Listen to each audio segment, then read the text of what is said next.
25 menit belajar sistem endokrin. Halo semuanya, saya Jenny Artika Saragi akan menemani Anda dalam 25 menit ke depan untuk belajar sistem endokrin. Teman-teman, boleh simak videonya ya. Saatnya kita masuk ke dalam materi yang pertama, yaitu pengertian endokrin. Sistem endokrin mengkoordinasikan aktivitas sel-sel di berbagai organ dan jaringan untuk mengendalikan parameter fisiologis atau menghasilkan respon sistematik terhadap perubahan lingkungan.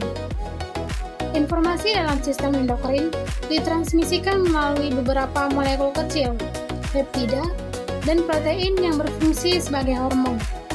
Hormon-hormon ini dilepaskan oleh sel-sel di satu bagian tubuh, memasuki sistem peredaran darah untuk didistribusikan ke seluruh tubuh dan mengikat reseptor spesifik di sel-sel lain. Produksi hormon dalam sistem endokrin dapat diatur oleh konsentrasi molekul atau ion tertentu, misalnya glukosa dan kalsium, atau oleh sistem saraf yang memungkinkan integrasi stimulus eksternal atau memasukkan dari bagian otak yang lebih tinggi. Sistem ini melibatkan kelenjar pituitari dan hipotalamus. Hipotalamus merupakan komponen sistem saraf pusat dan mengatur pelepasan hormon dari sel-sel di kelenjar pituitari. Beberapa hormon yang diproduksi oleh kelenjar pituitari secara langsung mengubah perilaku sel-sel tertentu dalam jaringan untuk menghasilkan perubahan fisiologis. Sementara hormon pituitari lainnya memicu sel-sel di organ lain untuk melepaskan hormon yang mengubah perilaku sel. Baiklah teman-teman, kita lanjut ke dalam PPT kedua, yaitu kelenjar pituitari. Dalam PPT, teman-teman dapat melihat gambar anatomi dari kelenjar pituitari. Dari gambar tersebut, sudah tertera keterangan-keterangan. Nah, dari keterangan ini, dapat saya ambil pembahasan yang mengatakan bahwa sel-sel di kelenjar pituitari anterior menghasilkan hormon-hormon. Hormon yang pertama yaitu hormon pertumbuhan atau yang disingkat dengan GH, yaitu untuk merangsang sel untuk memproduksi faktor pertumbuhan mirip insulin 1 atau IGF-1 yang merangsang pertumbuhan otot dan tulang. Hormon yang kedua yaitu ada hormon adrenokortikotropik atau yang disingkat dengan ACTH, untuk merangsang sel-sel di kelenjar adrenal untuk memproduksi kortikosteroid. Yang ketiga ada hormon perangsang tiroid atau yang disingkat dengan TSH, yaitu untuk merangsang sel-sel di kelenjar tiroid untuk menghasilkan hormon T3 dan hormon T4. Berikutnya ada prolaktin untuk memulai dan mempertahankan produksi susu di kelenjar susu. Yang ketiga ada hormon luteinisasi, yaitu yang disingkat dengan LH, merangsang sel Leydig untuk memproduksi testosteron. Berikutnya ada hormon perangsang folikel atau FSH, yaitu untuk merangsang sel folikel ovarium untuk memproduksi estrogen dan progesteron, serta sel-sel toli untuk memulai spermatogenesis. Nah, dari keterangan-keterangan yang sudah saya bacakan, dapat saya ambil kesimpulan bahwa kelenjar pituitari mengandung daerah anterior dan posterior yang berbeda dan berhubungan dengan hipotalamus. Baiklah teman-teman, tadi kita sudah melihat gambar kelenjar pituitari secara anatominya. Sekarang, kita melihat kelenjar pituitari secara histologi. Nah, dapat teman-teman lihat pada gambar yang ada di PPT. Pada gambar tersebut sudah terdapat 5 keterangan. Ternyata, pada keterangan-keterangan tersebut ada sel-sel penyusunnya, yaitu yang pertama ada plasma optikum. Sel penyusunnya sebagian besar terdiri dari akson atau serabut saraf, dari sel ganglion retina, dan sel glia. Yang kedua ada hipotalamus, yang terdiri dari neuron, neurosekretori, vasopresin, termosensitif, sensitif glukosa, sel glia, asterosit, dan oligodendrosit. Yang ketiga ada tangkai hipofisis. Jenis sel yang terdapat pada tangkai hipofisis meliputi akson, neuron, neurosekretori, sel glia, dan pembuluh darah. Next, hipofisis posterior. Dapat diketahui, sel penyusunnya yaitu akson neuron, neurosekretori, dan sel glia. Yang terakhir, ada hipofisis anterior. Ada beberapa jenis sel yang dapat ditemukan, yaitu somatotrof, laktotrof, sel folliculus stellat, atau FSC. Selanjutnya ada hipofisis, yaitu sel-sel utama penyusun hipofisis, yaitu terdapat sel endothelium, membran basal, dan perisit. Sel kapiler atau pembuluh darah kapiler memiliki fungsi vital sebagai tempat utama terjadinya pertukaran zat antara darah dan sel-sel jaringan tubuh. Sel-sel lain di sekitar kapiler ini adalah sel-sel penghasil hormon seperti somatotrof, laktotrof, kortikotrof, tirotrof, dan gonadotrof, dan sel folikulostelat yang melepaskan hormon ke dalam kapiler-kapiler tersebut. Nah, pada gambar di samping sudah terdapat gambar hipofisis, yaitu ada kapiler dan serabut saraf. Teman-teman, pada PPT yang telah lewat, ada kelenjar hipofisis yang sudah saya jelaskan, yaitu terdapat dua keterangan, yaitu ada kapiler dan serabut saraf. Nah, di dalam kapiler ada sel-sel penyusunnya, yaitu sel yang pertama ada sel endotel yang membentuk dinding-dinding tunggal sangat tipis, memungkinkan pertukaran nutrisi, gas seperti oksigen, dan karbon dioksida. Nah, limbah antara darah dan jaringan seringkali didukung oleh lapisan membran basal dan kadang-kadang oleh perisit atau sel pendukung untuk stabilitas. Etanol, terutama bioetanol yang digunakan sebagai bahan bakar, baik murni maupun campuran atau gasohan, memiliki berbagai manfaat penting, baik dari segi lingkungan, performa mesin, hingga kemandirian energi. Keterangan yang kedua yaitu serabut saraf.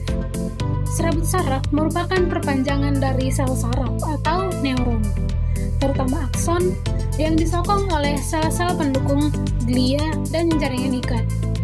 Serabut saraf atau akson yaitu rock and roll diselubungi mielin atau sel squam atau oligodendrosit, right and roll dibungkus jaringan ikat atau endoneurium. Dalam sistem saraf perifer, serabut saraf yang bermielin diselubungi secara langsung oleh sel squam. Sedangkan pada serabut saraf tak bermielin, akson hanya tertanam sebagian di dalam sitoplasma sel squam. Kemudian ada kelenjar tiroid. Kelenjar tiroid memiliki dua sel, yaitu sel folikuler dan sel parafolikuler. Namun di antara kedua sel ini memiliki pembeda-pembeda, yaitu yang pertama berdasarkan nama lain. Folikuler memiliki nama sel prinsipal atau tirosit, sedangkan sel parafolikuler memiliki nama lain sel C. Yang kedua berdasarkan lokasi. Folikuler berada dekat membran lamina basal, sedangkan parafolikuler berada di dalam lapisan basal lamina folikel.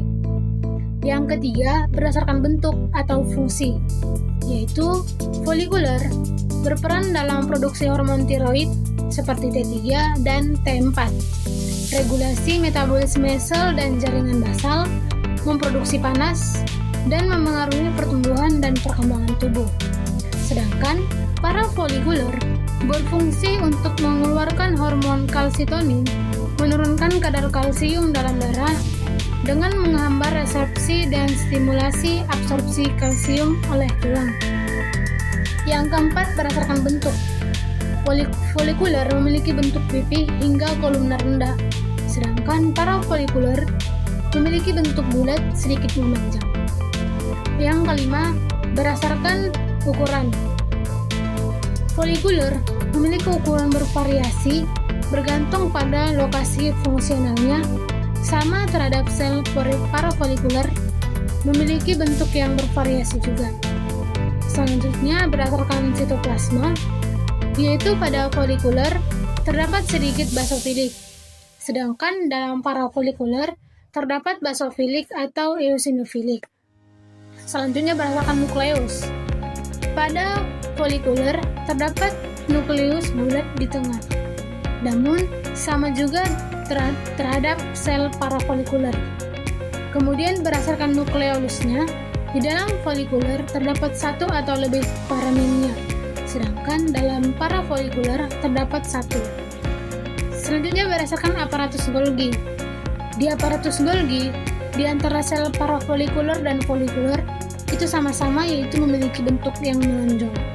Yang kedua, droplet lipid, yaitu pada sel folikuler dapat diidentifikasi, sedangkan dalam sel parafolikuler tidak dapat. Yang terakhir berdasarkan karakteristik lain. Di dalam folikuler, di lamina basal terdapat kompleks Jonki tipis, aparatus Golgi, glanula sekretori, fagosom, lisosom, dan mikrofili. Sedangkan di dalam sel parafolikuler, yaitu banyak vasikel sekretori, RE kasar lebih sedikit, dan aparatus Golgi membesar. Nah, ini dia nih gambar histologi dari sel folikuler dan sel parafolikuler.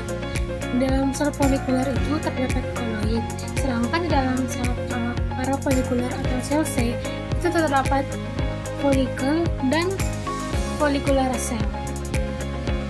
Nah, saya akan menjelaskan bagaimana itu sel-sel penyusun di dalam sel parafolikuler atau sel C dan sel folikuler. Nah, yang pertama itu sel parafolikuler atau sel C.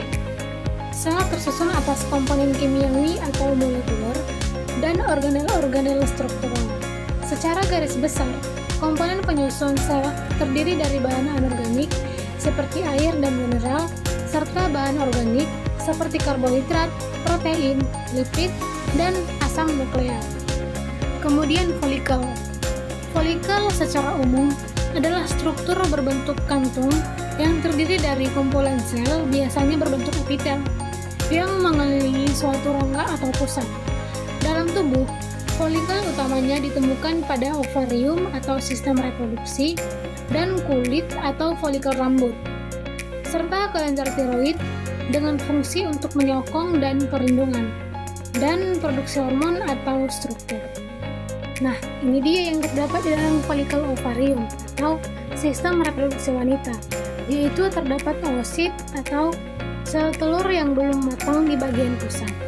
Dan ada sel granulosa, yaitu sel epitel pendukung yang mengelilingi oosit, bertanggung jawab mematangkan sel telur. Yang ketiga ada sel TK atau TK cells, yaitu lapisan luar yang terdiri dari jaringan ikat dan sel-sel steroidonegenik yang berfungsi untuk pematangan sel telur atau oogenesis dan untuk melindungi dan menutrisi oosit hingga siap dilepaskan saat ovulasi. Fungsi yang kedua yaitu sebagai reproduksi hormon, yaitu menghasilkan estrogen seperti selama perkembangan dan progesteron oleh korpus luteum pasca ovulasi. Yang kedua itu ada folikuler, yaitu memiliki bentuk epitel seperti lapisan tunggal sel epitel atau kuboid atau kolumnar saat aktif yang tersusun melingkar, yaitu simple kuboidal epithelium.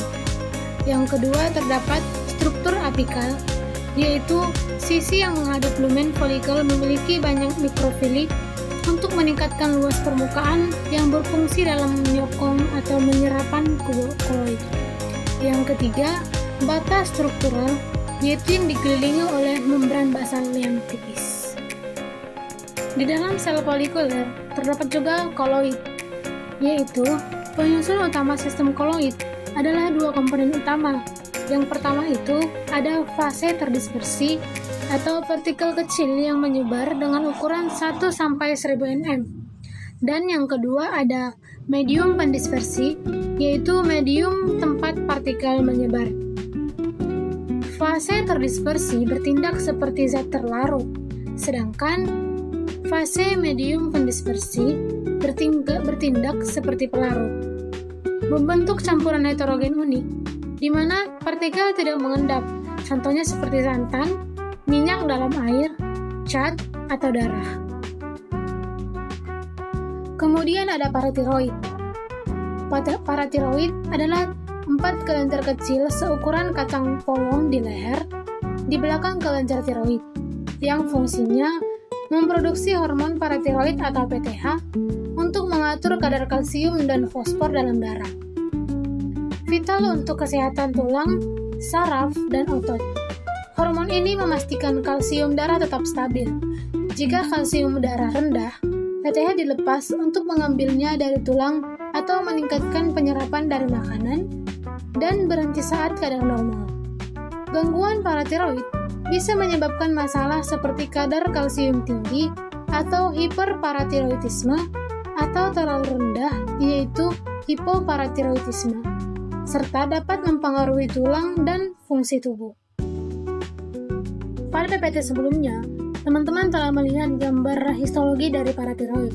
Di dalam gambar tersebut, terdapat banyak keterangan-keterangan. Nah, pada slide kali ini, saya akan menjelaskan satu persatu dari keterangan-keterangan tersebut. Yang pertama ada folikel dengan koloid. Dengan struktur bulat pada kelenjar tiroid yang berisi koloid. Koloid merupakan cadangan tiroglobulin, bahan dasar hormon tiroid. Yang kedua, sel folikel. Sel folikel kubus yang melapisi folikel tiroid berfungsi mensintesis dan menekskresi hormon T3 dan T4. Yang ketiga, jaringan ikat trabekular. Lembaran jaringan ikat yang membentuk sekat-sekat kecil memberikan dukungan struktural dan membawa pembuluh darah. Yang keempat, sel utama atau sel sheath. Sel utama penyusun kelenjar paratiroid, kecil dan berwarna pucat, menghasilkan PTH atau paratiroid hormon untuk mengatur kalsium dalam. Yang kelima ada kapiler. Pembuluh darah kecil di sekitar jaringan mengangkut hormon dari tiroid dan paratiroid ke sirkulasi darah. Yang keenam ada sel oksipil. Sel paratiroid merupakan berukuran lebih besar dan lebih eosinophilic atau pink. Jumlah sedikit diduga berperan dalam aktivitas metabolik. Yang ketujuh ada kelenjar tiroid. Jaringan yang terdiri dari folikel dan sel folikel menghasilkan hormon T3 dan T4 dan kalsitonin seperti oleh sel C. Yang kedelapan ada jaringan ikat, yaitu jaringan panjang di antara tiroid dan paratiroid, mengandung serabut, pembuluh darah, dan saraf. Yang terakhir kesembilan ada kelenjar paratiroid, terdiri atas sheath cells dan occipital cells. Fungsinya untuk mengatur kadar kalsium tubuh melalui hormon PTH. Saatnya kita masuk ke dalam manfaat dan sistem endokrin. Berdasarkan materi yang sudah kita bahas, sistem endokrin itu terdapat 7 kelenjar, yaitu yang pertama kelenjar tiroid. Kelenjar yang terletak di bawah leher bagian depan ini menghasilkan hormon tiroid yang mengatur metabolisme tubuh. Hormon tiroid juga berperan dalam pertumbuhan dan perkembangan tulang otak dan sistem saraf pada anak-anak. Selain itu, hormon tiroid juga membantu menjaga tekanan darah, detak jantung, dan fungsi reproduksi. Yang kedua, ada kelenjar paratiroid, yaitu kelenjar paratiroid adalah 2 pasang kelenjar kecil yang tertanam di setiap sisi permukaan kelenjar tiroid. Kelenjar kecil ini melepaskan hormon paratiroid yang berfungsi untuk mengatur kadar kalsium dalam darah dan metabolisme tulang. Yang ketiga ada hipotalamus. Hipotalamus mengeluarkan hormon yang merangsang dan menekan pelepasan hormon yang disekresikan menuju kelenjar hipofisis melalui arteri. Hipotalamus juga mengeluarkan hormon somatostatin yang menyebabkan kelenjar pituitari menghentikan pelepasan hormon pertumbuhan. Selain itu, letaknya yang berada di tengah bagian bawah otak memiliki peran penting dalam mengatur rasa kenyang, metabolisme, dan suhu tubuh. Yang keempat ada kelenjar hipofisis. Kelenjar hipofisis atau kelenjar pituitari letaknya berada di dalam otak, tepatnya di bawah hipotalamus. Setelah mendapatkan rangsangan dari hipotalamus, kelenjar hipofisis akan memproduksi hormon yang membantu mengatur pertumbuhan, produksi dan pembakaran energi, menjaga tekanan darah, serta berbagai fungsi pada organ tubuh lainnya. Yang kelima adalah kelenjar adrenal. Kelenjar berbentuk segitiga yang berada di atas setiap ginjal ini terdiri dari 2 bagian. Pertama, bagian luar atau biasa disebut dengan korteks adrenal, dan keduanya adalah medula adrenal yang terletak di bagian dalam. Bagian luar adrenal menghasilkan hormon yang disebut kortikosteroid yang mengatur metabolisme, fungsi seksual, sistem kekebalan, serta keseimbangan garam dan air dalam tubuh. Sementara bagian dalam atau medula adrenal menghasilkan hormon yang disebut ketokelamin yang berfungsi untuk membantu tubuh mengatasi tekanan fisik dan emosional dengan meningkatkan denyut jantung dan tekanan darah. Yang keenam adalah kelenjar reproduksi. Reproduksi pria dan wanita memiliki kelenjar reproduksi yang berbeda. Pada pria, terdapat di testis yang mengeluarkan hormon androgen yang mempengaruhi banyak karakteristik pria seperti perkembangan seksual, pertumbuhan rambut wajah, dan reproduksi sperma. Sementara pada wanita, terletak di ovarium yang menghasilkan estrogen dan progesteron serta telur.